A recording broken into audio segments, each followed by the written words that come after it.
പിതാവിൻ്റെയും പുത്രൻ്റെയും പരിശുദ്ധാത്മാവിൻ്റെയും നാമത്തിൽ ആമേൻ. കർത്താവേ, നിന്റെ ഉന്നതമായ നാമത്തിന് സ്വസ്ത്രം ചെയ്യുന്നു. കർത്താവേ, നിന്റെ വിശുദ്ധ പൗരോഹിത്യത്തെ മഹത്വപ്പെടുത്തണമേ. കർത്താവേ, സഭയിലുള്ള സാന്നിധ്യം പ്രകടമാക്കണമേ. 40 വർഷം ഞാൻ അർപ്പിച്ച കുർബാനയുടെ യോഗ്യതയാണ്.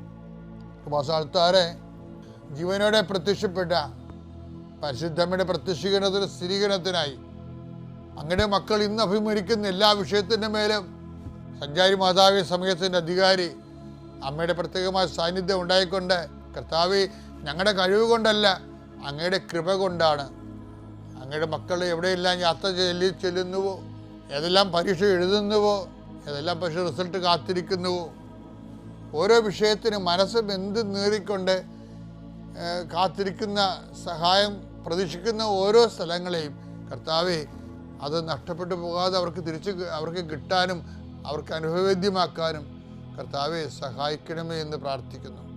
ഓരോ ഡേറ്റും നീ പ്രത്യാശയോടെ കാത്തിരിക്കുന്ന ചില വ്യക്തികളുടെ വരവ്, പ്രത്യാശയോടെ കാത്തിരിക്കുന്ന ചില ഓഫറുകൾ, പ്രത്യാശയോടെ കാത്തിരിക്കുന്ന ചില തീയതികൾ എല്ലാം എൻ്റെ ദൈവവേദനയെ നിനക്ക് അനുഗ്രഹമായി മാറട്ടെ. അതിനെതിരെ വരുന്ന എല്ലാ തിന്മയുടെ ശക്തികളെയും ഈശോയുടെ നാമത്തിൽ ഞാൻ ബന്ധിച്ചു കർത്താവിന് കാൽക്കീഴിലാക്കുന്നു. കർത്താവെ, രോഗികൾ, പീഡിതര്, കുടുംബസമാധാനം ഇല്ലാത്തവര്, വിദേശ യാത്ര ചെയ്യുന്നവര്, കർത്താവെ, അവരെല്ലാം നീ ആശീർവദിക്കണമെന്ന് പ്രാർത്ഥിക്കുന്നു. എൻ്റെ കർത്താവിൻ്റെ ഉന്നതമായ നാമത്തിൽ സഭയുടെ അധികാരത്തിൽ കുരിശിൻ്റെ അടയാളത്തിൽ ഉപരി പഠനത്തിന് വേണ്ടി ചിന്തിക്കുന്നവരും ആലോചിക്കുന്നവരും അതിനുവേണ്ടി പരിശ്രമിക്കുന്നവരും അവരുടെ കഴിവിനേക്കാൾ ഒരു ദൈവത്തിൻ്റെ കൃപയാൽ അവർ ചെന്നെത്തേണ്ട ഇടത്ത് അവരെ എത്തിക്കാൻ വേണ്ടി പരിശുദ്ധമ്മ ദേവമാതാവിൻ്റെ മധ്യസ്ഥ പ്രാർത്ഥിക്കുന്നു. കർത്താവ്, അസ്ഥിരോഗികളെ നിസുഖപ്പെടുന്നതിനെ ഓർത്ത് നന്ദി പറയുന്നു. ആ ദർശനത്തിലുള്ളതാണ്. അസ്ഥിരോഗികളെ കർത്താവ് സുഖപ്പെടുന്നതിനെ ഓർത്ത് നന്ദി പറയുന്നു. നിത്യം പിതാവും പുത്രനും പരിശുദ്ധാത്മാവായ സർവേശ്വരൻ നീക്കുവാമേ. അമ്മേ പരിശുദ്ധ അമ്മേ, അമ്മേ പരിശുദ്ധ ദൈവമാതാവേ, കൃപാസനത്തിലൂടെ ഞങ്ങൾക്കും ഞങ്ങളുടെ ദേശത്തിനും അമ്മ മധ്യസ്ഥം തേടി തന്ന എല്ലാ അനുഗ്രഹങ്ങൾക്കും കൃപകൾക്കും ഞങ്ങളിപ്പോൾ ഹൃദയം നിറഞ്ഞ നന്ദി പറയുന്നു. അമ്മേ പരിശുദ്ധമ്മേ ദൈവമാതാവേ, 2004 ഡിസംബർ 7 ഉച്ചകഴിഞ്ഞ് 2:30 കൃപാസനത്തിൽ സംഭവിച്ച അമ്മയുടെ പ്രത്യക്ഷപ്പെടലിനെക്കുറിച്ച് തിരുസഭയ്ക്ക് സമർപ്പിച്ചിരിക്കുന്ന പഠനരേഖകളുടെ മേൽ സഭാത്മകമായ പഠനം ആരംഭിക്കുവാൻ ഞങ്ങൾ പ്രാർത്ഥിക്കുന്നു. അമ്മേ പരിശുദ്ധമേ, ഭൂസ്വർലോകങ്ങളുടെ രാജ്ഞിയായ അങ്ങേയ്ക്ക് ഭൗമസംരക്ഷണത്തിനായി പ്രപഞ്ചപ്രകൃതിയെ തന്നെ തിരുസഭ പ്രതിഷ്ഠിക്കുവാൻ ഈ പ്രത്യക്ഷീകരണം വഴി ഇടയാക്കണമേ. പരിശുദ്ധമേ, ജപമാല മാതാവേ, സകല കൃപാസനം പ്രാർത്ഥനയോടും ചേർത്ത് ഞങ്ങളിപ്പോൾ പ്രാർത്ഥിക്കുന്ന ഈ കുടുംബത്തിന്റെ പ്രത്യേക നിയോഗം മക്കളെ.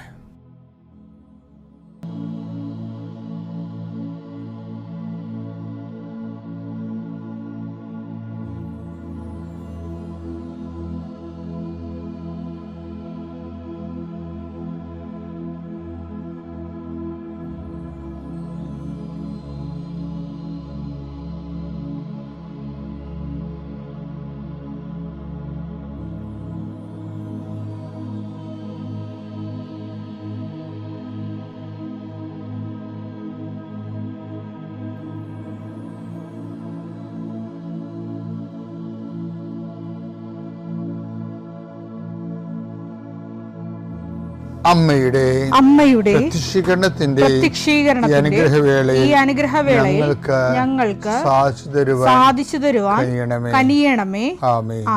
പ്രിയപ്പെട്ടവർ, ഞാൻ ഇന്നലെ പറഞ്ഞില്ലേ, അതായത് ഓരോ വിഷയത്തിനും അതിൻ്റെതായിട്ടുള്ള അഭിഷേകം ഉണ്ടെന്ന്.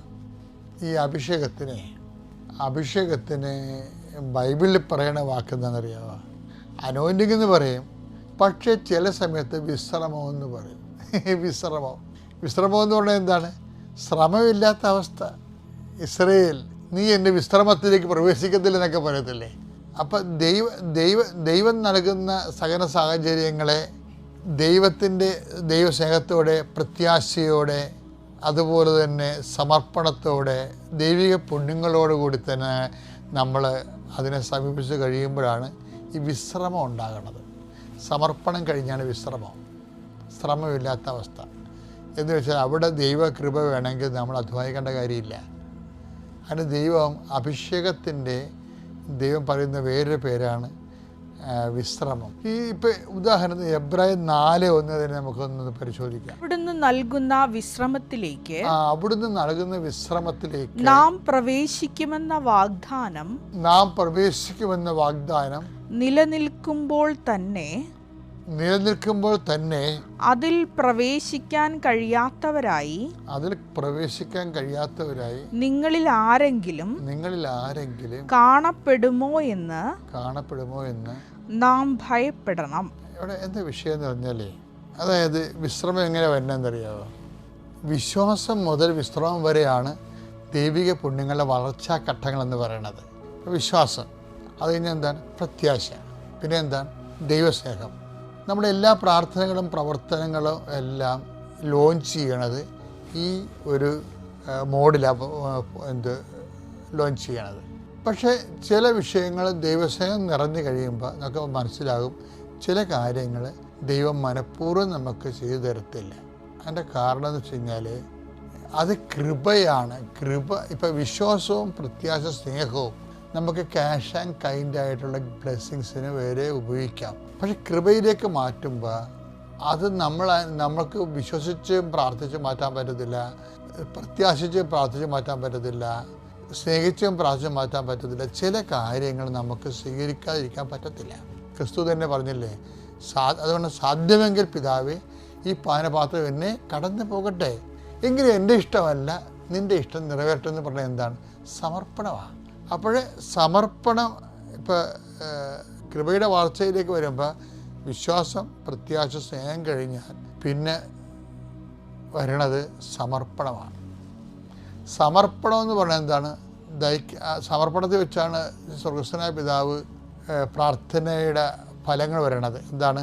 അങ്ങയുടെ നാമം പൂജിതമാകണമേ, അങ്ങയുടെ രാജ്യം വരണമേ, അങ്ങയുടെ തിരുമനസ് സ്വർഗ്ഗത്തിൽ പോലെ ഭൂമിയിലും ആകണമേ. അത് സമർപ്പണമാണ് ശരിക്കും പറഞ്ഞാൽ. വിശ്വാസം മാറി, പ്രത്യാശ മാറി, സ്നേഹം മാറി, സമർപ്പണത്തിലാണ് സ്വർഗസ്ഥനായ പിതാവിൻ്റെ പ്ലേസ്മെൻറ്റ് ലാൻഡിങ് നടക്കുന്നത്.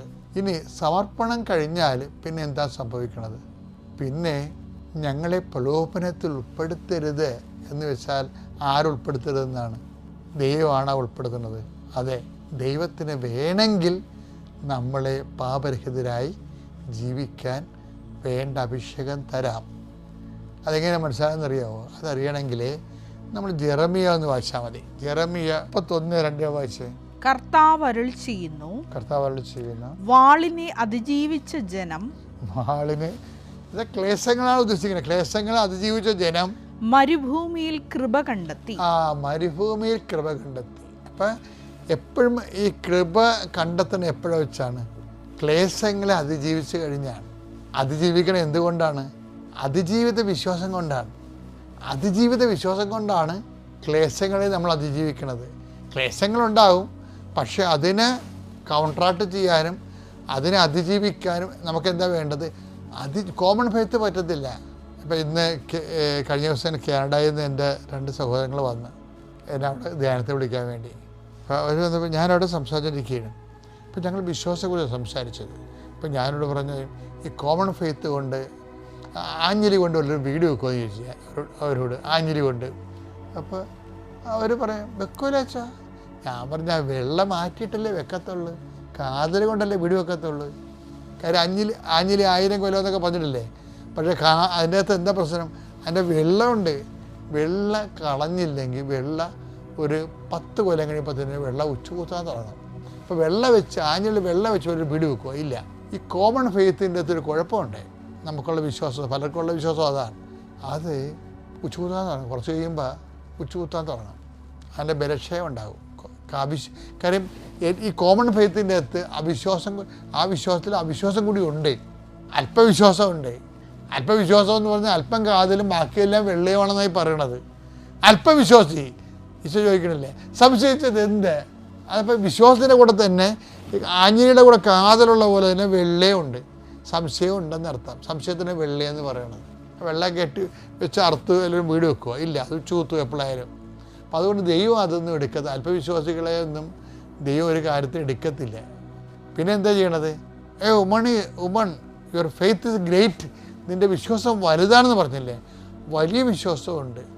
പക്ഷേ കൃപയിലേക്ക് വരണത്, അതുകൊണ്ട് വലിയ വിശ്വാസം കൊണ്ട് വലിയ രോഗങ്ങളൊക്കെ സുഖപ്പെടുത്തിയെടുക്കാവുന്നല്ലാതെ ദൈവത്തിൻ്റെ കൃപ കിട്ടത്തില്ല. കൃപ കിട്ടണമെങ്കിൽ എന്ത് ചെയ്യണമെന്ന് വെച്ച് കഴിഞ്ഞാൽ ഈ ജെറമ്യാ പദ്ധതി, അതായത് വാളിൻ്റെ അതിജീവിച്ച ക്ലേശങ്ങൾ അതിജീവിച്ച ജനം മരുഭൂമിയെ കൃപ കണ്ടെത്തിയെന്നാണ് പറയണത്.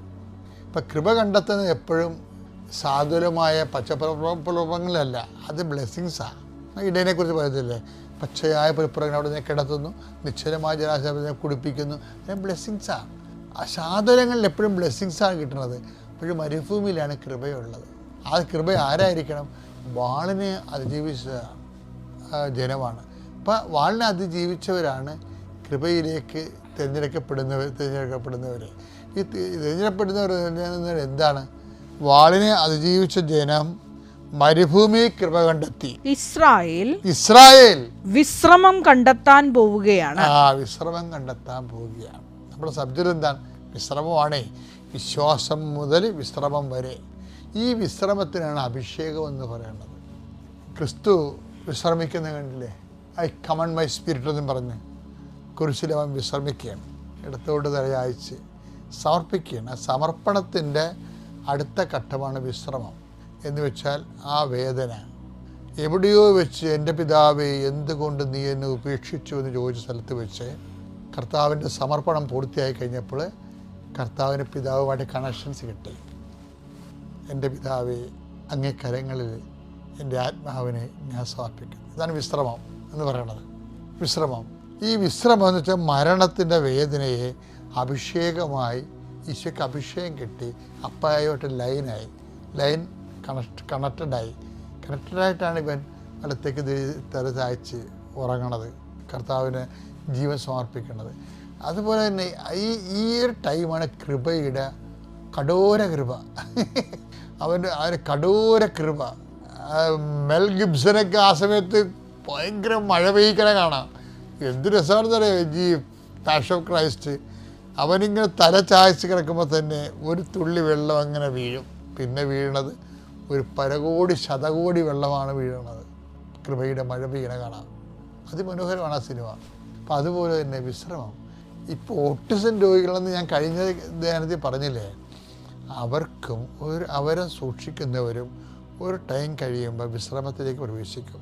എങ്ങനെ വെച്ച് കഴിഞ്ഞാൽ ഈ സംഭവങ്ങൾ ആദ്യകാലങ്ങളിലെ പോലെ അവരുടെ മനസ്സിനെ വേദനിപ്പിക്കാത്തൊരവസ്ഥയിലേക്ക് ദൈവസ്നേഹവും സമർപ്പണം കൊണ്ട് നിറഞ്ഞിട്ട് സമർപ്പണത്തിന് അടുത്ത ഘട്ടത്തിൽ ദൈവം ഇങ്ങനൊരു കുഞ്ഞിനെ തന്നതിന് ഞാൻ നന്ദി പറയുന്നു, ഞാൻ അങ്ങയുടെ വിശ്രമത്തിലേക്ക് പ്രവേശിക്കുകയാണ്, എന്താ കൃപയിൽ അഭിഷേകത്തിലേക്ക് പ്രവേശിക്കുകയാണ്. എല്ലാത്തിനും എൻ്റെ ദൈവവേദന അഭിഷേകമുണ്ട്.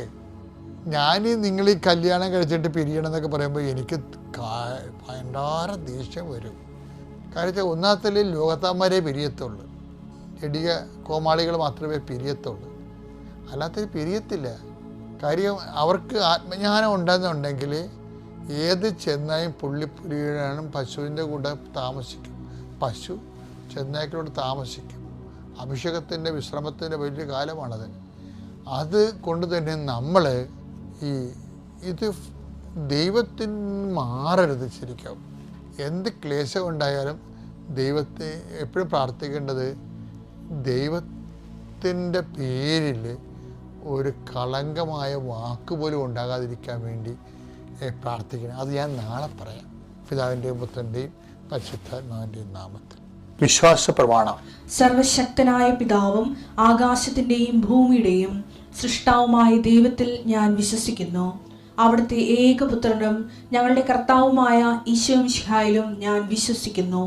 ഈ പുത്രൻ പരിശുദ്ധാത്മാവിനാൽ ഗർഭസ്ഥനായി കന്യകാമറിയത്തിൽ നിന്ന് പിറന്ന് പൊന്തിയോസ് പീലാത്തോസിന്റെ കാലത്ത് പീഡകൾ സഹിച്ച് കുരിശിൽ തറയ്ക്കപ്പെട്ട് മരിച്ച് അടക്കപ്പെട്ട് പാതാളങ്ങളിൽ ഇറങ്ങി മരിച്ചവരുടെ ഇടയിൽ നിന്ന് മൂന്നാം നാൾ ഉയർത്ത് സ്വർഗത്തിലേക്ക് എഴുന്നള്ളി സർവശക്തിയുള്ള പിതാവായ ദൈവത്തിന്റെ വലതുഭാഗത്തിരിക്കുന്നു.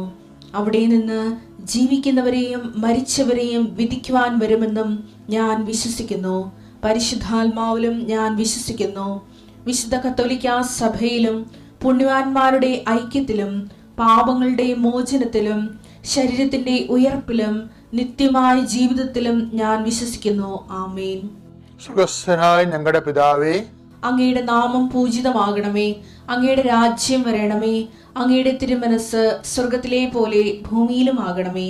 അന്നു വേണ്ടുന്ന ആഹാരം ഇന്ന് ഞങ്ങൾക്ക് തരണമേ. ഞങ്ങളോട് തെറ്റ് ചെയ്യുന്നവരോട് ഞങ്ങൾ ക്ഷമിക്കുന്നത് പോലെ ഞങ്ങളുടെ തെറ്റുകൾ ഞങ്ങളോടും ക്ഷമിക്കണമേ.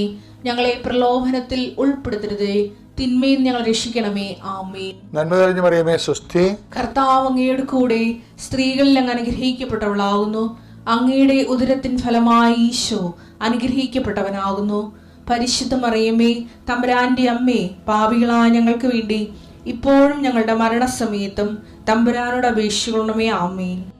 അങ്ങനെ അരമണിക്കൂർ ഡെയിലി വായിക്കാനുള്ള ഒരു അനുഗ്രഹം എനിക്ക് ലഭിക്കുന്നുണ്ട്. പിന്നെ എന്ന് പറഞ്ഞു കഴിഞ്ഞാൽ കാരുണ്യ പ്രവർത്തികൾ എന്ന് പറഞ്ഞു കഴിഞ്ഞാൽ എൻ്റെ കഴിവിനനുസരിച്ച് ദശാംശം പോലെ രോഗികൾക്കും പിന്നെ അങ്ങനെ എന്തെങ്കിലും സഹായം ചോദിച്ചു വരുന്നവർക്ക് ഒരു മടി കൂടാതെയും എനിക്കത് കൊടുക്കാൻ സഹായിക്കാനും പറ്റുന്നുണ്ട്. അതുപോലെ തന്നെ നമ്മുടെ അവിടെ അടുത്ത് തന്നെ പട്ടിക്കാട് എന്ന് പറഞ്ഞ സ്ഥലമുണ്ട്. അവിടെ ഇങ്ങനെ മെൻ്റലി ഡിസബിൾഡായ കുറച്ച് പിള്ളേരുണ്ട്, ഒരു 45 പിള്ളേർ, ആൺകുട്ടികളാണ്. അപ്പോൾ നമ്മുടെ അവിടെ തന്നെ പുതുക്കാട് എന്നൊരു മരിയൻ എന്ന് പറഞ്ഞിട്ടൊരു മരിയൻ സോൾജേഴ്സ് എന്ന് പറഞ്ഞിട്ടൊരു ഇതുണ്ട്, കൂട്ടായ്മയുണ്ട്. അപ്പോൾ ഞങ്ങൾ അവിടെ പോയിട്ട് ആ 45 പിള്ളേർക്കും ക്രിസ്മസിൻ്റെ സമയത്ത് അവർക്ക് ഉടുപ്പും അവരെ കുളിപ്പിക്കാൻ അവരെ ശുശ്രൂഷിക്കലും പരിപാലിക്കലൊക്കെ ആയിരുന്നു. അതുപോലെ തന്നെ എല്ലാ ഞായറാഴ്ചകളിലും ഞാൻ പൊതിച്ചോറ് കൊടുക്കണ ഒരു ഇതുണ്ടായിരുന്നു. അങ്ങനെ എല്ലാം പൊതിച്ചോറ് കൊടുക്കൽ, ഞായറാഴ്ചകളിൽ പൊതിച്ചോറ് കൊടുത്ത് അങ്ങനെ എല്ലാ കാര്യങ്ങളും എനിക്ക് ചെയ്യാൻ പറ്റി. എനിക്ക് ഉറപ്പാണിത് എൻ്റെ എല്ലാം ഈ ജോലി ഇപ്പോൾ തന്നത്. ഞാൻ 29-ാം തീയതി ഇപ്പോൾ സൗദിയിലേക്ക് പോവാണ്. അതുകൂടാണ്ട് തന്നെ വിസ എനിക്ക് ഡിസംബർ 12-ാം തീയതി എനിക്ക് ഉടമ്പടി എടുത്തു. ജനുവരി 12-ാം തീയതി ഇപ്പോൾ എനിക്ക് സൗദിക്കുള്ള വിസ ലഭിച്ചു. ഇപ്പോൾ ഇനിയിപ്പോൾ 29-ാം തീയതി എനിക്ക് ഞാൻ പോവാണ്, സൗദിയിലേക്ക് പോവാണ്. ഇതെല്ലാം അനുഗ്രഹം തന്ന ദേവകുമാരനും കൃപാസന മാതാവിനും ഒരായിരം നന്ദി. ആദ്യമേ തന്നെ ഞാൻ അമ്മ മാതാവിനോടും ഈശോയോടും ക്ഷമ ചോദിക്കുന്നു. ഉടമ്പടി പറയാൻ വൈകിയതിൽ ക്ഷമ ചോദിക്കുന്നു. ഞാൻ 2022 ജൂൺ 27-ാം തീയതിയാണ് ഇവിടെ വന്ന് ഉടമ്പടി എടുത്തത്. അത് എൻ്റെ ജീവിതത്തിൻ്റെ പ്രശ്നങ്ങളിലോ പ്രയാസങ്ങളും കൊണ്ടായിരുന്നു. എനിക്ക് പെട്ടെന്ന് ഇരുന്നാൽ പോലെ തന്നെ കയ്യും കാലും ഒന്നും എടുക്കാൻ പറ്റാത്ത ഒരു അവസ്ഥയായിരുന്നു. ഭക്ഷണമൊന്നും കഴിക്കാൻ പറ്റില്ലായിരുന്നു. അപ്പോൾ ഞാൻ എൻ്റെ ഹസ്ബൻഡിനോട് പറഞ്ഞു, നമുക്ക് കൃപാസനത്തിൽ പോകാം. അതിനു മുൻപ് തന്നെ എൻ്റെ അമ്മായി 2016 അവിടെ വന്ന് ഉടമ്പടി എടുക്കുകയും ഉടമ്പടി തൈലവും ഉപ്പും തേനും കൊണ്ട് പത്രവും കൊണ്ട് തരികയും എനിക്കതിനെപ്പറ്റി ഒന്നും ആ സമയത്തൊന്നും അറിയില്ലായിരുന്നു. ഞാനത് അവിടെ വച്ചിരുന്നു. പിന്നീട് ഞാൻ ജീവിതത്തിൻ്റെ ബുദ്ധിമുട്ടുകൾ പോലും ഞാൻ അത് ചുമടൊക്കെ എടുക്കാൻ പോവായിരുന്നു. അപ്പോൾ അതെൻ്റെ മകൾ അതെടുത്ത് നഷ്ടപ്പെടുത്തി. പിന്നീടത് ഞാൻ മറന്നുപോയി അതിനെപ്പറ്റി. പിന്നീട് എനിക്ക് 22-ൽ ഈ അസുഖം എനിക്ക് പിടികൂടുന്നത്. അതിനുശേഷം ഞാൻ എൻ്റെ ഹസ്ബൻഡിനോട് പറഞ്ഞു, എനിക്ക് കൃപാസനത്തിൽ വരണം. അദ്ദേഹം പറഞ്ഞു കൊണ്ടുപോകാൻ പറ്റത്തില്ലെന്ന് പറഞ്ഞു. പിന്നെ 1 മാസത്തോളം പറഞ്ഞു പിന്നെ പുള്ളി 2-3 ഡോക്ടറിൻ്റെ അടുത്ത് എന്നെ കൊണ്ടുപോയി. അങ്ങനെ ആ മരുന്നുകളിൽ നിന്നൊന്നും എനിക്ക് സൗഖ്യം ലഭിച്ചില്ല. പിന്നെ ഇവിടെ വന്ന് ഉടമ്പടി എടുത്ത് പിന്നെ നിവൃത്തിയില്ലാതെ പുള്ളി എൻ്റെ ഹസ്ബൻഡ് എന്നെ ഇവിടെ കൊണ്ടുവന്നതിന് ശേഷം ഇവിടുത്തെ എനിക്ക് 30 വർഷമായിട്ട് മൈഗ്രെയിൻ തലവേദന ഉണ്ടായിരുന്നു. അതിനുശേഷം ഈ മൈഗ്രെയിൻ തലവേദന ഡോക്ടറിൻ്റെ അടുത്ത് കൊണ്ടുപോയി ഗുളികകളൊക്കെ എഴുതി തന്നു. പിന്നീട് ഇവിടെ വന്ന് ഉടമ്പടി തൈലം ഉപയോഗിച്ചതിൻ്റെ ഫലമായി എനിക്ക് അതിലൊരു ഗുളിക പോലും ഉപയോഗിക്കേണ്ടി വന്നിട്ടില്ല. ആ ഗുളിക ഞാനിവിടെ കൊണ്ടുവന്നിട്ടുണ്ട്. അതിൽ ഒരെണ്ണം പോലും ഞാൻ ഇതുവരെയും ഉപയോഗിച്ചിട്ടില്ല. ആ മൈഗ്രെയിൻ തലവേദന അതോടുകൂടി നിന്ന് ഇപ്പോൾ 1.5 വർഷമായിട്ട് എനിക്ക് തലവേദനയേ ഇല്ല. പിന്നെ എൻ്റെ മകൾ ജനിച്ചപ്പോൾ മുതൽ അവൾക്ക് മൂത്രമൊഴിക്കുന്ന സ്വഭാവമുണ്ടായിരുന്നു. 5.5 വയസ്സ് വരെ ബെഡിൽ മൂത്രമൊഴിക്കുമായിരുന്നു. ഇപ്പോൾ അവൾക്ക് ഞാനത് ഉടമ്പടി ഉപ്പ് വെള്ളത്തിൽ കലക്കി വിശ്വാസ പ്രമാണം ചൊല്ലി കൊടുക്കുമായിരുന്നു. അത് ഉപയോഗിച്ചതിൻ്റെ ഫലമായി അവൾക്കിപ്പോൾ ആ അസുഖങ്ങളൊന്നുമില്ല. പിന്നെ തന്നെ ഈ ഫ്രിഡ്ജിൽ നിന്ന് ഐസ് എടുത്ത് കഴിച്ചാൽ പോലും ഇപ്പോൾ അവൾക്ക് യാതൊരു കുഴപ്പവുമില്ല. ഈ എന്തെങ്കിലും ഒരു പനിയോ ഒരു ജലദോഷമോ എന്തെങ്കിലും തൊണ്ടയടപ്പോ ഈ ഉടമ്പടി എടുത്തപ്പോൾ മുതൽ ഞാൻ ഈ ഉടമ്പടി വസ്തുക്കളാണ് ഞാൻ ഉടമ്പടി തൈലം നെറ്റിയിൽ സന്ധ്യയ്ക്ക് ഞാൻ നെറ്റിയിൽ കുരിശ് വരച്ച് വിശ്വാസപ്രമാണം ചൊല്ലി കുരിശ് വരച്ച് കൊടുക്കും. അത് ഉടമ്പടി ഉപ്പും തൈലവും സ്ഥിരമായി ഞാൻ കൊടുക്കാറുണ്ട്. അതുമൂലം അവൾക്ക് യാതൊരു വക പ്രശ്നങ്ങളുമില്ല. ഇളയ മകൾക്ക് എല്ലാ പീരീഡ് വരുമ്പോൾ അവൾക്ക് വയറുവേദന വരാറുണ്ട്. ഞാൻ ഉടമ്പടി തൈലം എടുത്ത് വയറ്റത്ത് കുരിശ് വരച്ച് കൊടുക്കാറുണ്ട്. അപ്പോൾ അവൾ പറഞ്ഞ അമ്മ എൻ്റെ വയറുവേദന നിന്നു എന്ന് പറയും. പിന്നെ ഇപ്പോൾ ഈ മാസം അവൾ പറഞ്ഞ അമ്മ എല്ലാ മാസവും എനിക്ക് തലവേദന വരാറുണ്ടായിരുന്നു. ഇപ്പോൾ ഇന്നലെയാണ് എൻ്റെ അടുത്ത് പറഞ്ഞത്. അപ്പോൾ എനിക്ക് ഇന്നായപ്പോൾ എനിക്ക് തലവേദനയില്ല, ഈ മാസം എനിക്ക് തലവേദന വന്നില്ലല്ലോ എന്ന് പറഞ്ഞു. ഞാൻ എല്ലാ പ്രാവശ്യവും സന്ധ്യാപ്രാർത്ഥന കഴിഞ്ഞ് നെറ്റിയിൽ വിശ്വാസപ്രമാണം ചൊല്ലി ഉടമ്പടി തൈലം കുരിശ് വരച്ച് കൊടുക്കാറുണ്ട്. ആത്മീയമായിട്ട് പ്രേക്ഷിത പ്രവർത്തനങ്ങളെന്ന് പറയാൻ ഞാൻ ഇവിടെ നിന്ന് കൊണ്ടുവന്ന ആദ്യമൊക്കെ എനിക്ക് എഴുന്നേൽക്കാനൊന്നും പറ്റത്തില്ലായിരുന്നു. എൻ്റെ മകളാണ് പത്രമൊക്കെ കൊടുക്കാനൊക്കെ എന്നെ സഹായിക്കുന്നത്. അതിനുശേഷം 3 മാസത്തിന് ശേഷം ഞാൻ തന്നെ എല്ലായിടത്തും പത്രങ്ങളൊക്കെ കൊടുക്കാനും കൊടുത്തു. 3 മാസത്തിന് ശേഷം ഇവിടെ വന്ന് ഉടമ്പടി പുതുക്കുകയും ഇവിടെ ആദ്യത്തെ മാസത്തിൽ തന്നെ ബ്രദർ എന്നോട് പറഞ്ഞു ഉടമ്പടി പറയാൻ പറഞ്ഞു. പക്ഷേ ഞാനത് പറയാതെ ഞാൻ പോയി. അതിൻ്റെ ഫലം എനിക്ക് കിട്ടി.